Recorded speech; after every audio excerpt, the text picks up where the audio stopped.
I'm Paul Burstein, Chair of the Jewish Studies Program, and I'd like to welcome you to the 29th Annual Samuel and Althea Strom Lectureship in Jewish Studies.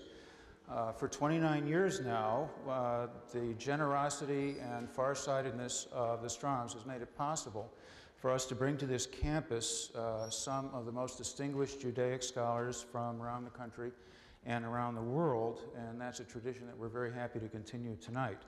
But I just want to remind everybody and like to say hi to Althea and to thank her again personally and on behalf of the Jewish Studies Program.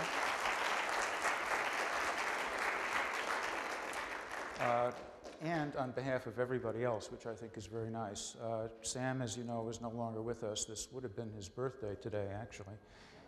He passed on about 3 years ago. But he certainly, his memory and his legacy certainly live on, and we're very glad to have Althea here today. The impact of these lectures goes far beyond the audience in this room. Over half of them have been turned into books published by the University of Washington Press, also with the generous support of the Stroms. The books have won prizes. They've been translated into multiple languages. They've sold tens of thousands of copies. They are used as texts all around the world, so that what people say in this room pretty often winds up affecting what people think about Jews, Jewish culture, the Jewish people all around the world. And so it's important to understand just how far the generosity of the Stroms extends here. Let me go on then to talk about tonight's lectures and lecturer. Jews are known as the people of the book, but that's not exactly true. It's not exactly a good way to put things. If we were just the people of the book, you wouldn't need to be here, okay? Professor Handelman could write a book and we could mail it to you, okay? But that's not the way it works. The way it works is something we've just seen during Passover, where the Seder seems to revolve around a book, in a way. We sit and we read it. But the essence of it really is the people asking the questions, coming up with the answers, and discussing the Exodus and what's in the Haggadah.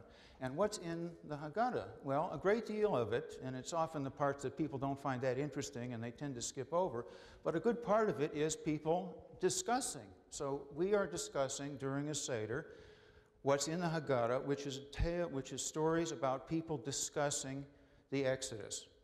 And so there's a way in which, instead of calling Jews the people of the book, it might make more sense to call them the people of discussing, teaching, and learning about books. And that's what we're here for. That's what we're here for tonight.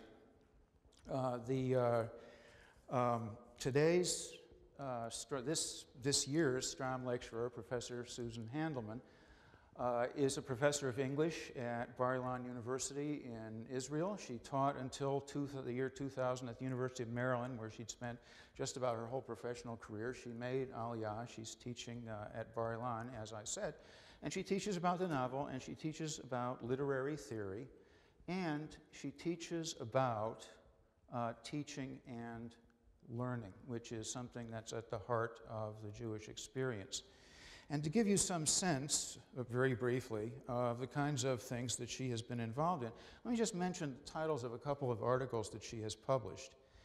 Stopping the Heart, The Spiritual Search of Students and the Challenge to a Professor in Undergraduate Literature Classes. Just as all their faces are different, the Jewish, the personal, and the pedagogical. She's the author, the editor, the co-editor of a great many, of a number of books. She co-edited a book called The Torah of the Mothers, Jewish Women Read Classical Jewish Texts. And in there, she has an essay, With Every Goodbye You Learn, Reflections on Leave-Taking and the Passing of the Lubavitcher Rebbe.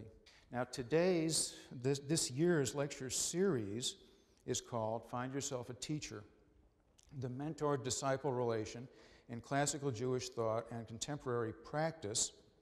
And today's lecture is Becoming a Living Book, and Your Eyes Shall See Your Teacher. Please welcome Professor Susan Handelman.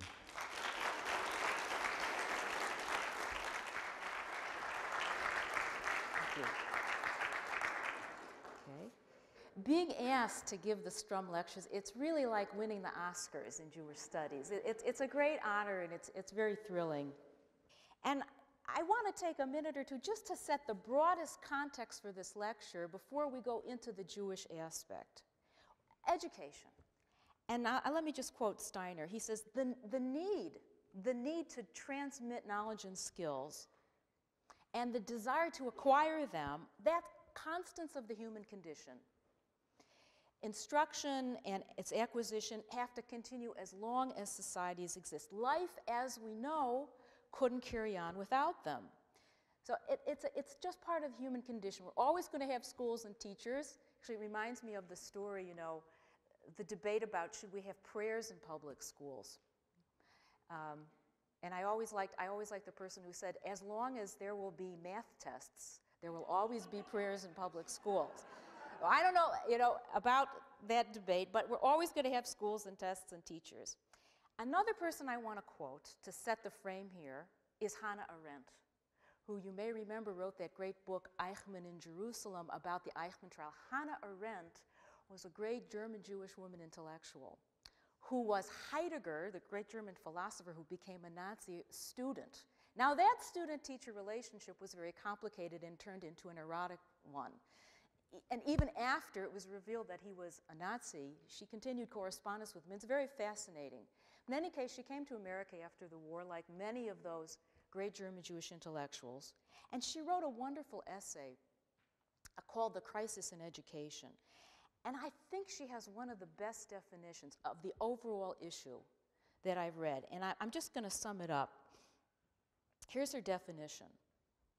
Education is the point at which we decide whether we love the world enough to assume responsibility for it, and by the same token save it from that ruin which, except for renewal and the coming of the new and the young, would be inevitable. Really interesting definition. Beautiful, isn't it? It's about what happens between generations. She says, and we can't leave it just to the issue of pedagogy. And education, she says, is where we decide whether we love our children enough not to expel them from our world and leave them to their own devices and give them the chance to renew a common world. Very, very beautiful, beautiful essay. So basically, it's an issue about what happens between generations. It's a fact of life.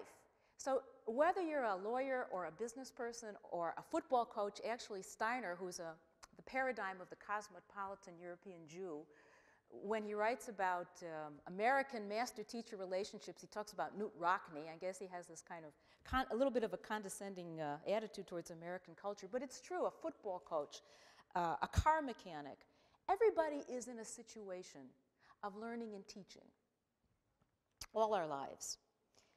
The Maggid of Mezrich, who was a very famous Hasidic Rebbe, said, oh, this is a nice quote, "The universe can be understood only from the viewpoint of God's educational methods." So, and we know now, to move to the Jewish part, now that I've just kind of set the background, Torah means teaching. My title, as Paul said, comes from Pirkei Avot. Now, this is the time of year that many of you know in the Jewish calendar, between Passover and Shavuos, that we read Pirkei Avot, the sayings of the fathers. So we're kind of fulfilling the mitzvah of Talmud Torah, especially by looking at that line. Aseh lecha rav ukaneh lecha chaver. Make, so oftentimes translated, I think you did it in the publicity, I'm not sure. Find yourself a teacher and acquire a friend. Okay, that's the title. Now it's very interesting because in Hebrew, la'asot, aseh, means to make, to do. Not to find. There's really another verb for to find. Limtso, mitziah, lechapes, search out. So it says make yourself a teacher, or make of yourself a teacher, and acquire a friend. What does one have to do with the other? That's the first question. How does a student make a teacher for himself? How does a student become a student? How does a student find a teacher? And so, quote, make the teacher. Give the teacher the teacher's identity. how does a student find his or her identity? And what's the relationship of having friends to teaching? I'm going to take 3 stories from the Talmud about teacher-student relationships in very climactic moments. And the first one is going to deal with Rabbi Eliezer ben Hyrcanus. This is the time of the destruction of the temple, the Roman rule, very cruel, bitter rule over the land of Israel. And from the year, you see, 40 to 80 of the Common Era, you have Rabbi Yochanan ben Zakkai, who witnesses the destruction of the temple and recreates in Yavne the Academy of Sages to save Judaism. And this is the time of Vespasian. And then his student, Rabbi Eliezer ben Hyrcanus, do you see that? In the year 80 to 110 CE. And then I'm going to talk in the story about Rabbi Eliezer and his great student, Rabbi Akiva, and then Monday on Rabbi Akiva and his students. So that's where we're located. So this is going to go chronologically as well. And the Talmud also tells us in this period of the year, Sfirat HaOmer, that the students of Rabbi Akiva, 24,000 of them died. And that's why now it's a period of semi-mourning in the Jewish calendar. And it says they died because they didn't have respect for each other. So we want to look at that in the third lecture. And here's Rabbi Yochanan Zakkai, the leader of that very traumatic and troubled time. And he, it says there, received the tradition from Hillel and Shammai. And he had 5 disciples, 5 main students. Okay? And they're listed for you. Rabbi Eliezer ben Hyrcanus, the hero of our story that we're going to look at, is first. Rabbi Yoshua ben Hanania, Rabbi Yossi HaKohen, Rabbi Shimon, and Rabbi Eliezer ben Arach. You may recognize them from the Haggadah on Pesach. A lot of these people were mentioned in the Seder. In each one of these students, he describes in one word. Okay? And how does he describe Rabbi Eliezer ben Hyrcanus?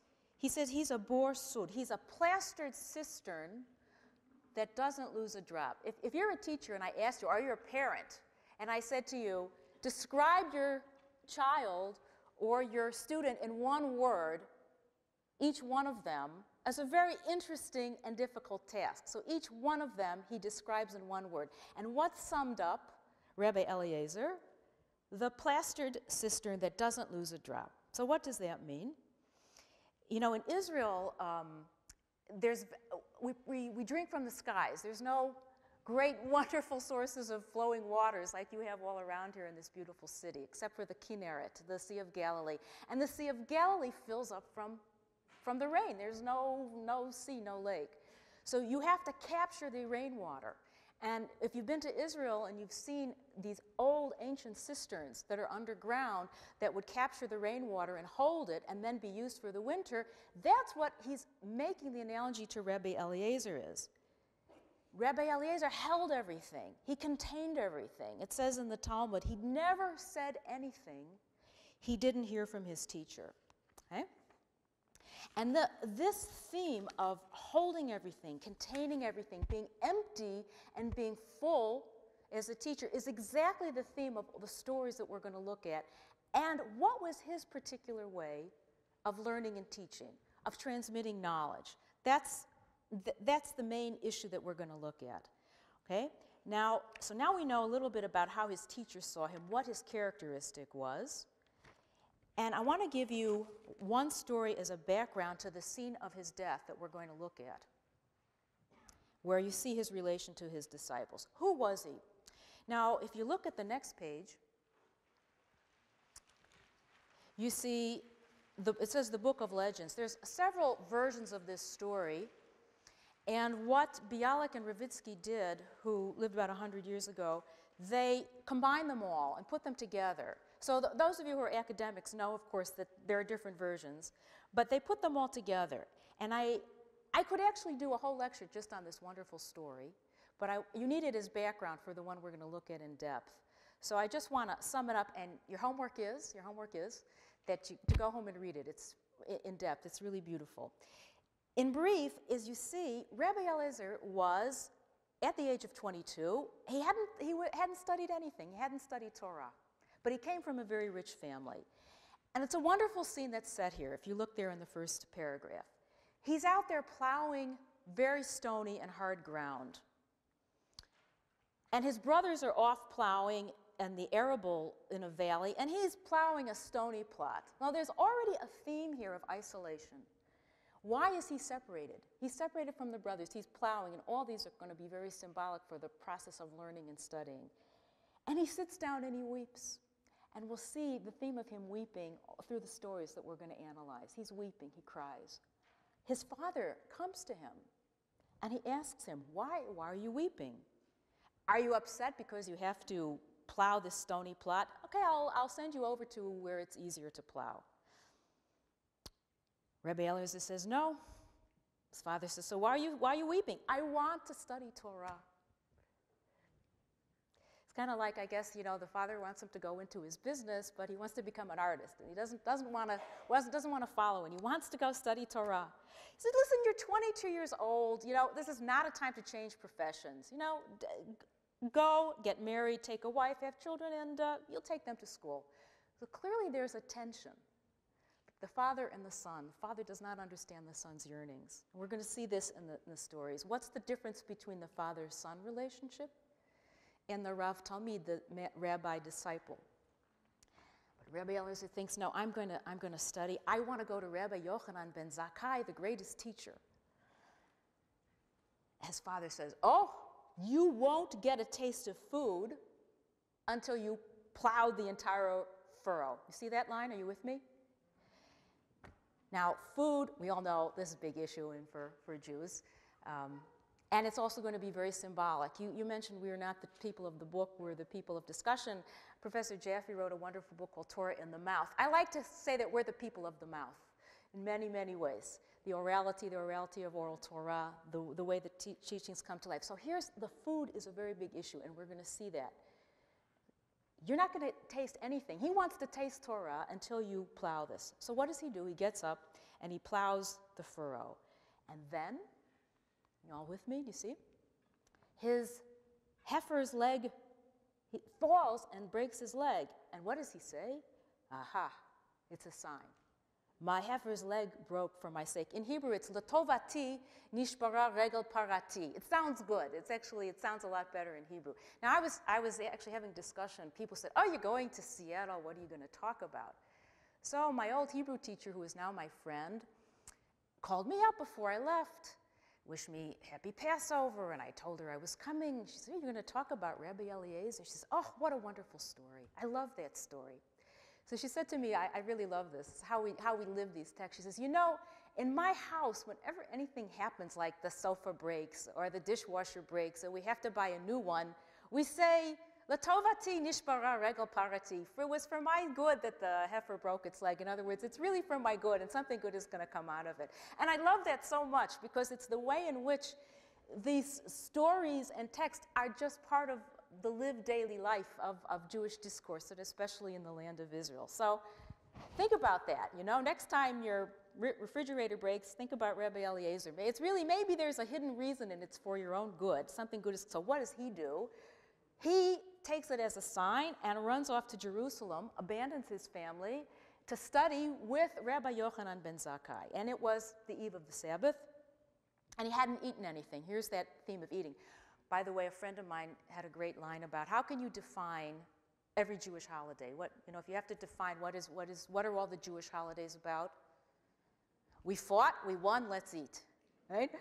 He hadn't eaten anything, and it's Erev Shabbat, which you always have special meals, and he's walking along, and he's so hungry, and again, this is the theme for the hunger of learning. He picks up a pebble, and he puts it in his mouth. This is the situation of Rabbi Eliezer. He comes before Rabbi Yochanan Zakkai, and he weeps again. Now, you see the parallel? The father, he was sitting before his father weeping. Now he's sitting before the great, and he's weeping. Again, he's weeping. Why are you weeping? I want to study Torah. You've never studied it.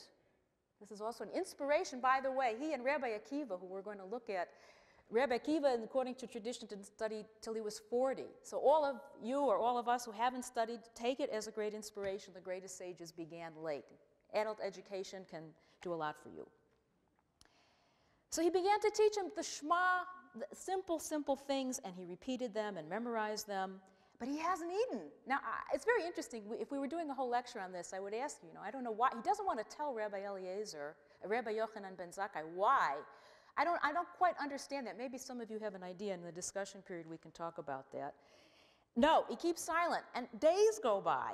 So he's not eating for days. So as you see at the end, what happens is a bad odor starts to come from his mouth. And Rabbi Eliezer notices this and figures out he hasn't been eating.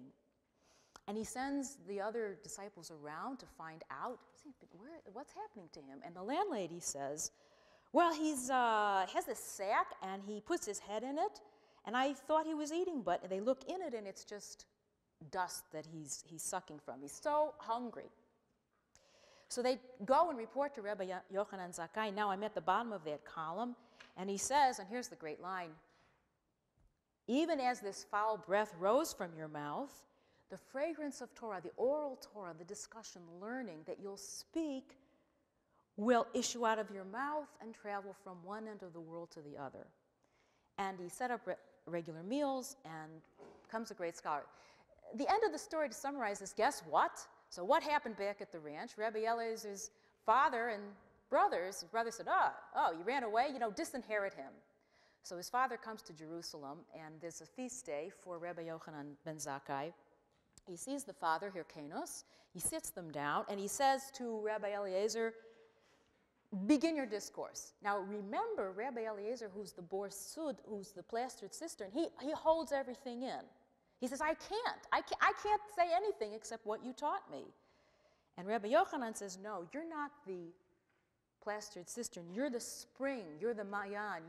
The spring wells up from itself. You're like that. Open and speak. And then he does. And of course, as you see here, it says, oh, it was so great. Nobody had ever heard such things. And his face was as radiant as the light of the sun. This is very important for some things I'm going to talk about. He had this shining face. And it was like the face of Moses. Remember, Moses comes down from Mount Sinai, and his face is shining, and he has to put on a veil. Remember Michelangelo, when he has that statue of Moses with the horns?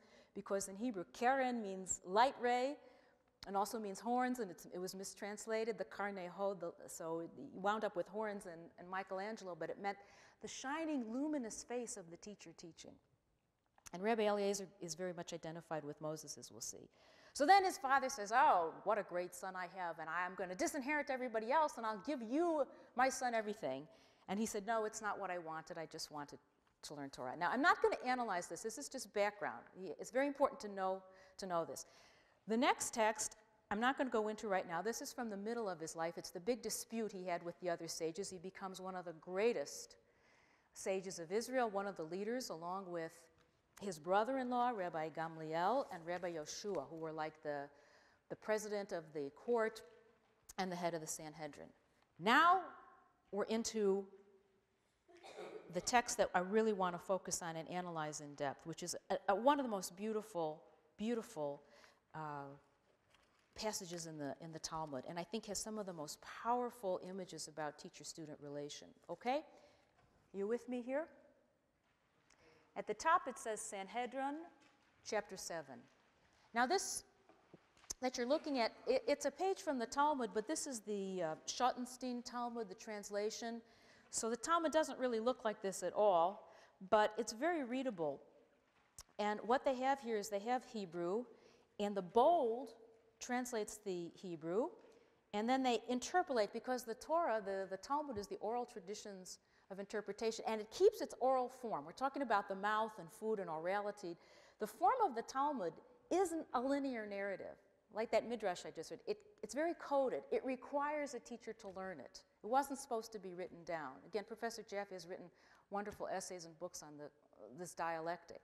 So if you read it in the Hebrew, there's all kinds of gaps and enigmas, and it keeps that form to it. So what they try to do here is fill in some of that for you, but you'll feel it a little better. So this is my central text for tonight, and I'm going to read it line by line, okay? And we'll go back over it and see what's in it about the teacher-student relation. Let me just tell you the background of this. Sanhedrin is court, and this tractate is about various penalties, and the background of this story is about sorcery. And it's about if you practice sorcery, to what penalties might you be liable? And the Mishnah there, the text that it's going to comment, says that Rabbi Akiva learned from Rabbi Yoshua that if you just make illusions, and tricks, you're not liable to penalty. But if you actually do it and profit from it, you are, okay? Now, are you with me? It says, the Gemara asks here, this is the Talmud. Wait a minute, Gemara is always asking questions. Did Rabbi Akiva learn this from Rabbi Yoshua, this law about sorcery? No, it was taught in a Baraita, in an outside source, that he learned it from Rabbi Eliezer. And here's the story of the end of Rabbi Eliezer's life. Now remember everything from the beginning of his life about how he learned Torah and what the themes were. And now let's look at the end, okay? When Rabbi Eliezer fell ill, I'll read a little bit in Hebrew because I think it's good to hear a little Hebrew, K'shechala Rabbi Eliezer, nichnasu Rabbi Akiva v'chaverav levakro. Rabbi Akiva, that's his great student, who's going to play a big role in this version of the story, and his colleagues came to visit him. Hu yoshev b'kinuv shelo. Rabbi Eliezer was sitting in a kinuv, kind of means like a canopied bed. So he's very, very ill, and he's in a bed, kind of, in a room. Think of, as I read it, the geography. Think if you were Steven Spielberg and you were going to film this. How would these people, where would it be set, and how would the lines be read? I'm going to read it in a certain tone of voice, but there's a lot of option for interpretation there. So image an old man, ill, in a canopied bed. V'hen yoshvim betraklim shelo. And they sat, and the sages sat in his parlor. In other words, they didn't go into the bedroom. They're sitting outside. They're sitting in the hallway. All right? That's already a distance, some kind of distance. And what day was it? Ve'ato hayom erev Shabbat haya. It was the eve of the Sabbath. It was Friday afternoon, which is a very busy time for observant Jews because you have to get ready for the Sabbath. You have to light the candles. You have to heat everything up. After sunset, you can't do any of those things. So he's sick, and it's erev Shabbat. Nichnas Horkanus. Now his son is named Horkanus. His son is named after his father. His son goes in, Bano, lachlot tfilav, to take off the tefillin of Rabbi Eliezer. Now, tefillin, are the phylacteries. In Talmudic times, many people wore them the whole day. There are certain people that still do that. And on Shabbat, you don't wear them. That's a rabbinic prohibition. So he comes in to take off his father's tefillin. What happens? Ga'ar bo v'yatsa b'nizifa. Rabbi Eliezer rebuked him, and he left in shame. Remember the father-son tension? Again, here, Rabbi Eliezer's son, there's some problem here. He rebukes him very strongly, and he leaves ashamed. Why is this happening? We're going to ask these questions, and we'll go back over the text and look at it in more depth. Amar lehen l'chaverav. So he said, his son said to the colleagues, I think my father's lost it. I think my father's mind has gone crazy. Why? Everybody knows. You would assume you'd take the tefillin off on Shabbat. Shabbat is coming. It appears to me, Shadato shel Abba nitrafa. Rabbi Eliezer heard this. Now, obviously, the son went out, as you have to infer from it, he went out into the hallway and said this loudly to the other rabbis there. Clearly unaware or thinking that his father was so out of it that he wouldn't mind. As people tend to talk about people who are sick or older like that. I think he's gone crazy. Amarla, Rabbi Eliezer heard this. He overheard this, and he said to them, and again, I don't know if you were playing Rabbi Eliezer, who was a very sharp person, how you would say this, da'at tov da'at imo nitrafa, his mind and his mother's mind are muddled. How are they neglecting preparing for Shabbat, that is, lighting the candles and preparing everything, which biblically are a terrible prohibition if you don't do that, and punishable by stoning, and they're worrying about this more minor one of taking my tefillin off. So clearly from that it says once the sages realized that his mind he was okay. He was very sharp. He knew exactly what he was doing. Nichnasu v'yashvu lefanav mirachok arba amot. They entered his room, they come in, so a little more intimacy, And they sit before him at a distance of 4 amot. And amma is like from your, say, your elbow to the end. Now, why are they sitting apart from him? And you notice again, he's isolated here. We saw how isolated he was in his youth. We have to fill in a little gap here. If the previous page is the story about why they're sitting at a distance from him. He got excommunicated. There's a very famous story in Bava Metzia that you have on the previous page that many people have written a lot of commentaries on. But he was one of the greatest sages, and there was a huge dispute. Some of you may have remembered this story. And they're debating, he and the sages are debating about the ritual purity of a certain oven, because that was part of the, when the temple was standing. And he said that it was pure, and they said no, it was unpure. And they had, it was called the Tanur Shel Achnai, the oven of Achnai, because the arguments, it says, wound around it like a snake. And they had a huge argument in the Beit Midrash. Again, you can read all this at home. I put it out there for you. And he would not accept it. He would not accept the arguments. And he had all these counter-arguments. He started bringing miraculous things. The stream is flowing backwards. The tree is torn up. They said, we don't accept those kinds of proofs. It has to go according to the majority. And he says, let a voice come from heaven, and a voice come from heaven and says, everything agrees with Rabbi Eliezer, don't dispute with him. They say, we don't listen to a voice from heaven. Very famous line, Lo b'shamayim hi, you have to go after the majority the Torah is given on earth. He lost, because what happened was, his colleagues took a vote, and they excommunicated him and burned everything that he had declared as pure. This was a huge trauma. Here was one of the greatest sages of Israel. At the bottom of that page, who was the one who was going to tell him, you are now excommunicated? Rabbi Akiva, the great sage. And that story goes on. Rabbi Akiva did this in a very delicate way. They were afraid if they sent someone else to say, you, Rabbi Eliezer, excommunicated, he would destroy the world. It's a terrible thing to do. So Rabbi Akiva donned black garments and sat at the distance of 4 cubits from him, because when a person is put in ban, you can't get close to them. You have to maintain that distance. So you see, that's why in this story of his death, they're at 4 cubits from him. And what did Rabbi Akiva say to him? It appears to me that your companions are holding aloof from you, which he understood meant he had been excommunicated. And in that story, he tears his garments and he takes off his shoes and he sits on the floor and he cries. There's our Rabbi Eliezer crying again. And the world is smitten. And it's a very beautiful story, and many people write about it. The only thing I want to say about that, they forget that the context of that story is not just about debate. In the Talmud, the context is about not hurting another person with words. And the story is brought in that context. If you see it, it says there a famous line, all the gates of prayer since the destruction of the temple have been locked except the gates of tears. And it brings this story about not to harm people with words. So even though he was excommunicated, there was a lot of sympathy in the text for him, for his pain. So here he is again, isolated, the end of his life. What happened to his disciples? Here's a great teacher who can't teach, who people aren't coming to anymore, who's the Bor Sid, who has so much to give. They come and they sit 4 cubits from him because he's been excommunicated. Now back to our story. He initiates the conversation. And now with all this background that you have, what does he say to them? And very interesting, he says, Amar lahem lama batem. Why did you come?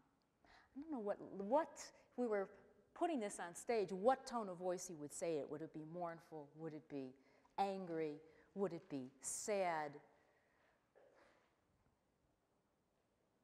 And then he said to them, Amar lahem va'ad akshav lama lo batem. And why didn't you come until now? Where have you been, my colleagues? And what do they answer? Amru lo haya lanu pnai. We were busy. We weren't free. Which is a very loaded thing, kind of a hint to the excommunication, or obviously very uncomfortable. We weren't free. What does he say to them? This is a really strong shift. Tameani im yamutu mitat atzmam. Interesting, I would be surprised if they would die a natural death. Oh, it's interesting that it's put there in the third person. Rabbi Akiva says to him, Sheli mahu, what will mine be? This is his great student, the great Rabbi Akiva. Rabbi Eliezer replied, Shalcha kashay mishalahen, yours will be worse than theirs. We're going to talk about, on Monday, Rabbi Akiva in prison, and you may be familiar with the terrible story of how Rabbi Akiva died. We read the story of the 10 martyrs, remember, on Yom Kippur, who were brought out by the Romans and killed. It was such a terrible period, and living in Israel now, these texts really come alive to me in a way they haven't before, because we're also living in a very, very difficult time where we have violence and terror around us. Even in America, you have this Mel Gibson, right, making these movies about the horrific violence and brutality of the way the Romans persecuted the Jews at that time. And remember what happened to Rabbi Akiva, that the Romans combed his flesh with irons to kill him. And that story of his death, we'll look at that text in its context on Monday. But this is very interesting. We'll go. What is this all about? What is he saying here? And then there's these famous lines, your death will be worse than theirs. He says, Rabbi Eliezer takes his 2 arms, Natal shtei uzrotav, v'hinacham al libo, and he placed them on his heart. And he said, Oy lechem shtei zrotai, woe to you, my 2 arms, shehen b'shtei sifrei Torah sheniglalin, which are like 2 Torah scrolls that are being rolled up. I learned much Torah and I taught much Torah. Harbe Torah limadati veharbe Torah limadati. And I didn't diminish from my teacher's knowledge even as much as a dog laps from the sea. It's a very powerful image. You think of a dog lapping at the sea. That's all I took from them. And my students, I taught much. My students diminished my own only as much as the Hebrew word is there, kamichol b'shvoferet. Like a little paintbrush that you dip in a tube, a little dab. And then he continues. And furthermore, I learned 300 laws pertaining to a vivid bacheret. That's a form of leprosy and signs of distinguishing it. And nobody ever questioned me about them at all. And I learned, and the Gemara says maybe it was 3,000. And then you go back into the issue of sorcery. And pertaining to the planting of cucumbers, nobody even asked me about them except Rabbi Akiva, his great student. And he tells that they were once walking on the road, and Rabbi Akiva says, teach me the laws about doing this by magic. This is the original source, planting cucumbers. And I said the word, and the field filled up, and then he said, now teach me how to uproot them, and I did it, and they were regathered. Then they start asking him questions, and what do they ask him about? Tuma and Tahara. They start asking him the same questions that the whole debate in which he was excommunicated was about. And they ask him about a ball, a shoe, are these susceptible to Tuma? And he starts giving the answers. They're all tameh, they're all susceptible, and you can immerse them in a mikveh. And then they ask him, what about the law of a shoe? Like a shoemaker would have a last and create the shoe on it. What about that? And he says, that's tahor. And Yatsa nishmato b'tahara, his soul departed in purity. On the word tahor, on the word pure. What happened? Rabbi Yoshua, who was the one who excommunicated him, stands on his feet and proclaims, Hutar haneder, Hutar haneder, the vow is annulled. I take the vow back. He's already died, remember. And then the law is if somebody passes away, God forbid, on Shabbat, you can't move them. They stay there the whole time. So after Shabbat, they have the funeral. Rabbi Akiva reappears. He meets the funeral procession, and he's striking his flesh in pain until the blood is flowing to the ground. And he says, Avi, Avi, Rechav Yisrael Farashav, my father, chariot of Israel and its horsemen. He's citing what Elisha says when Elijah goes to heaven. And then he says, I have much money, but I don't have any money changer to give it to. What do I do with all my knowledge? And then the Talmud ends as saying, so we see from this that Rabbi Akiva learned this law about the cucumbers from Rabbi Eliezer, but he didn't understand it, and he learned it again from Rebbe Yoshua. Okay, now there's a lot here, and I could do 3 lectures just on this story, but this last part I want to do the analysis. What's happening here? What is it telling us now about our subject? About teachers and students and knowledge and rabbis and life and death. If you were confused by this text, it's okay, because the Talmud is a book that asks you as many questions as you want to ask it. And every time you think you have a grasp on it, it kind of eludes you. I think Rabbi Shlomo Carlebach said, you know, you read it and you understand it a little bit, and then you say, I don't understand it at all, and then something happens and I still don't know anything, but something connects to it. So we're going to try to understand it a little bit and see what it's telling us about our topic. What's very interesting there is the tension between the father and the son and the teacher and the student. It seems that Hyrcanus wants to take off his tefillin because, you know, you're not supposed to wear it on Shabbat. On the other hand, it could be that he thinks his father is dying, and he wants to hasten that. He doesn't want the tefillin to be on a dead person.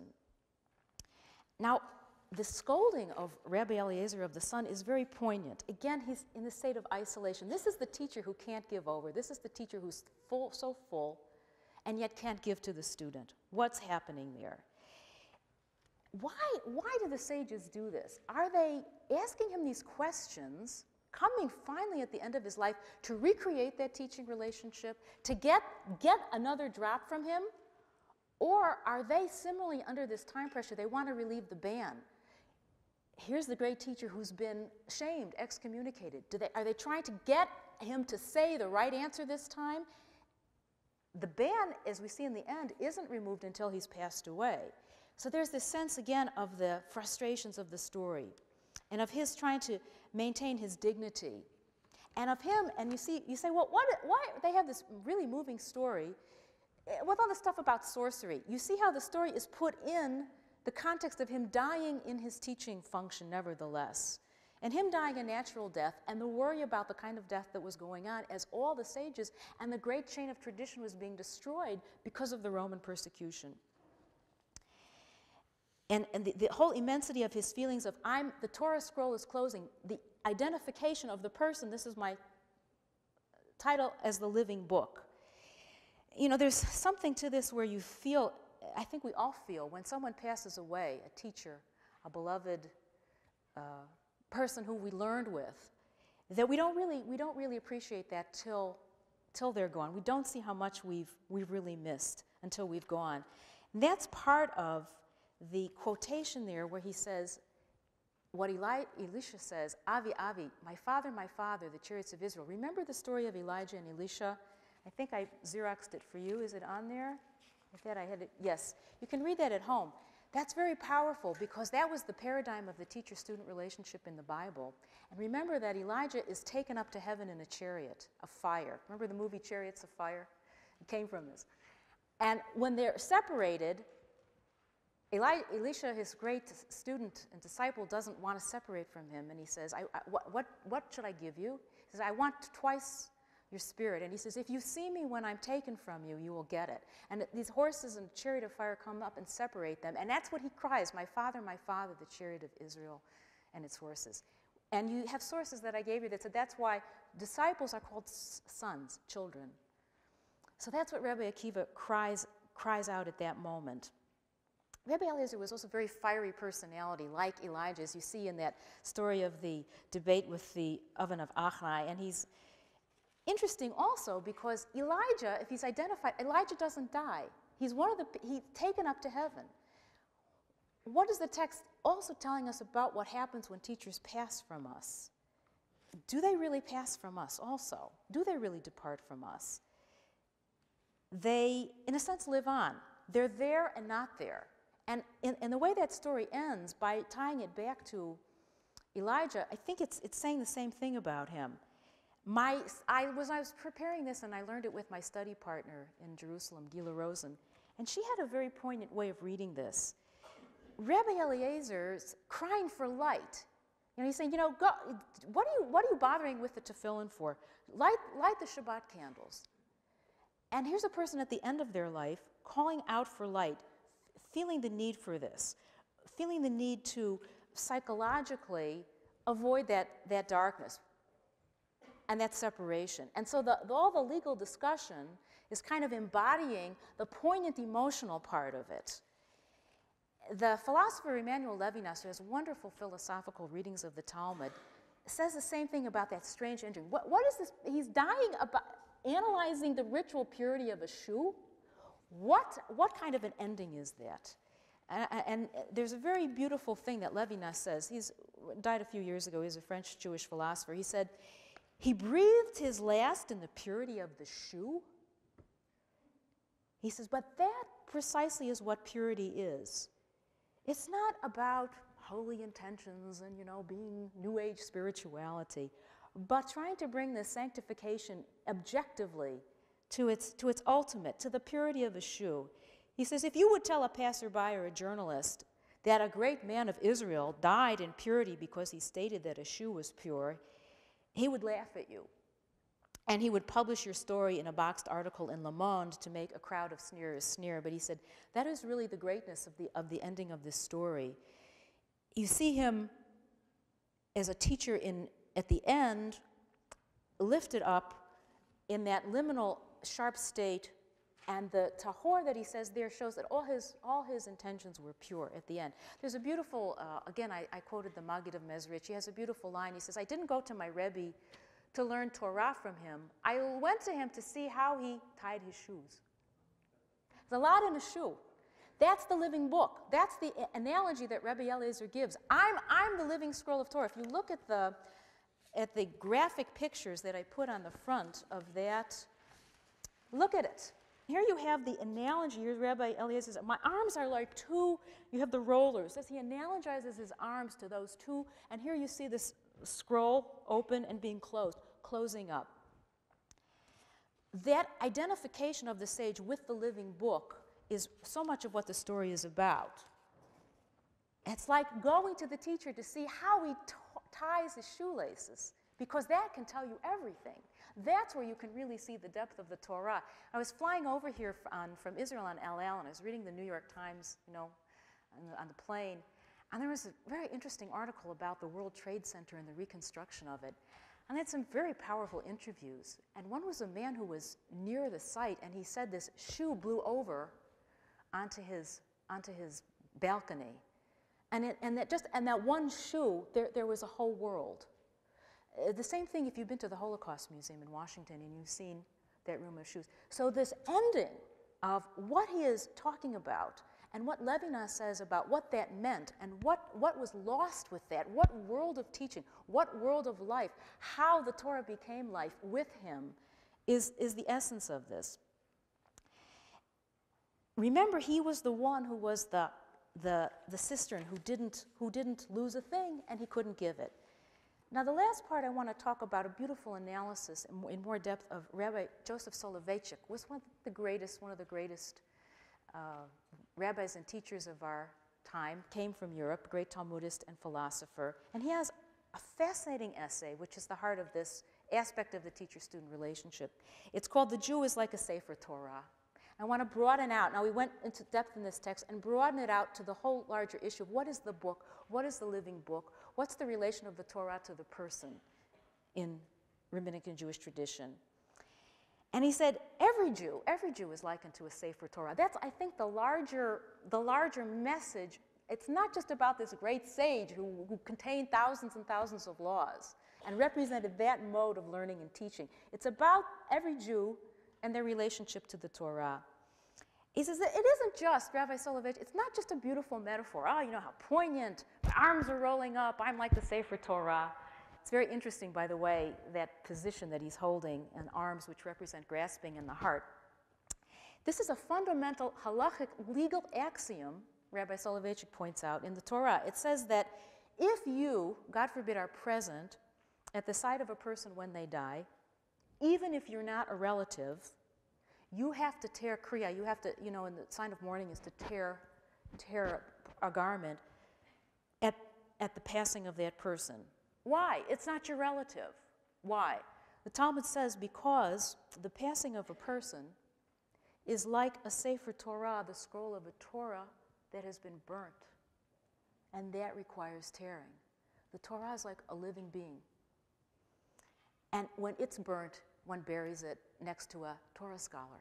So when you're next to, any Jew, it's not Rabbi Eliezer, any Jew, even if they don't know anything, if you're present at their passing, you have to tear Kriya, because that's like a Sefer Torah that has been burnt. Every Jew is like a Sefer Torah. Many, many fascinating parallels, but we don't have time for that.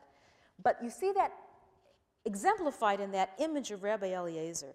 Now what Rabbi Soloveitchik says, Rabbi Soloveitchik was a great philosopher and thinker, existentialist, and he says something very poignant that broadens this out to teacher-student relationships. And think about it in all your teaching and student activities, whether you're a student on campus or a parent or an apprentice or a teacher of any sort.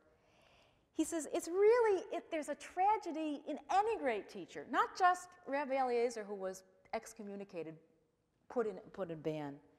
He says, because a student can always only learn a small portion of what the teacher has to give. I know for myself, you can imagine the hundreds of hours, maybe thousands of hours I've prepared. I have so much I want to say to you. I have so much, I can't give it over to you right now. I'm giving you, I feel like Rabbi Eliezer, I'm giving you like this little drop. It's interesting in that analogy, he said his students were like the paintbrush and he was like the dog, who was more flattered. You know, he kind of gives a more flattering metaphor to his students than himself. I can only give you a drop. It's almost, maybe as a parent, there's so much you want to give to your child. How much can you give? How much do they take from you? So he says this is inherent. It's an inherent kind of tragedy almost in the situation that the student can only take a small portion. And what was the greatness of Moses? Because when Rabbi Eliezer does that, I'm like the Sefer Torah rolling up. Moses is the one who gave the Torah. The Talmud says Moshe was called the great sofer, the great scribe. You know, he wrote down the Torah. You have the image of the scribe there. So what's so great about that? He says a very beautiful thing. He says, what he really did was he transformed every Jew into the Sefer Torah. He inscribed it in the heart. That's the living book aspect. And what education is about, going back to the original larger issue of what's education, it's to make those letters written on the parchment of the person. That's what you want to do with the child. That's what you want to do with anybody. Inscribe that on the body. Make it part of them, not external to them. He wrote a very beautiful commentary of Soloveitchik. There's a very famous midrash that says, very interesting, Rabbi Yehuda bar Nachman said in the name of Rabbi Shimon ben Lakish, when Moses wrote the Torah, there was a little drop of ink left over in the quill. You have the picture of the sage there. And what did he do? It said he waved it around his head, and that became the rays of glory. Remember at the beginning when Rabbi Eliezer gets up and he gives his discourse and it says his face was shining like the rays from the face of Moshe? And when Moshe got the Torah, his face was shining. And it was so intense he had to put a veil on his face. That little drop that was left became those rays. What does that mean? It says he didn't know his face shone. What does that mean? Rav Soloveitchik, Joseph Soloveitchik says, beautiful thing. He says, as we said before, every great person, no matter how many books they write, or lectures they give, or teachings they give, most of the teaching remains with him or her, because there's a way in which you can't pass it on. Like Rabbi Eliezer says, much did I learn and much did I teach. So he says that little drop of ink that was left over, that was all the greatness that he couldn't give over, that was left, right? That he couldn't pass down and stayed with him. But that's the radiance. Where do you get that? We're not the people of the book. Where do you get that? You get that in the live teacher-student relationship. That's the other side of it. Maybe it's not in the book, but maybe it's in the way that they tie their shoelaces. Maybe that's all the student is going to remember from the class, was the way the Rebbe tied their shoelaces. And that embodied, or the face of the Rebbe as they talked. I just had a Seder with my mother in Chicago. She's quite elderly now, thank God she's okay. She's the youngest of 8 children. Came from a European family. And in those days, women, you know, they didn't have an opportunity to learn. Most of you who remember that period, parents know that. And they grew up in Chicago, and her father was a real Talmud scholar, but, you know, he couldn't pass it down. It was America. He said, when his brother came and said, should I come and emigrate to America? He said, no, don't come because it's a Trefe Welt. So I never knew him. I never knew him. And my mother couldn't, you know, she couldn't go to school. She couldn't really learn. Later on, she went back and did a degree in Jewish studies as an adult, kind of like Rabbi Eliezer, Rabbi Akiva. But when we come to the Seder and we sing Dayenu, her face, she dropped 30 years. Her face was shining. That was that moment, I think, that is talking about, too. That's the luminous face where she saw the face of her father and his face shining as they sang Dayenu, because on that night, he again was restored to his position. You know, what could he do in America? The Talmud scholar, he had to peddle linens door to door to make a living. But on that night, he was once again, he had the shining face. And that, I think, is what Rav Soloveitchik is saying about every Jew is identified with the Sefer Torah. And that's what Rabbi Eliezer is teaching. Thank you for your attention. And I hope to see you back on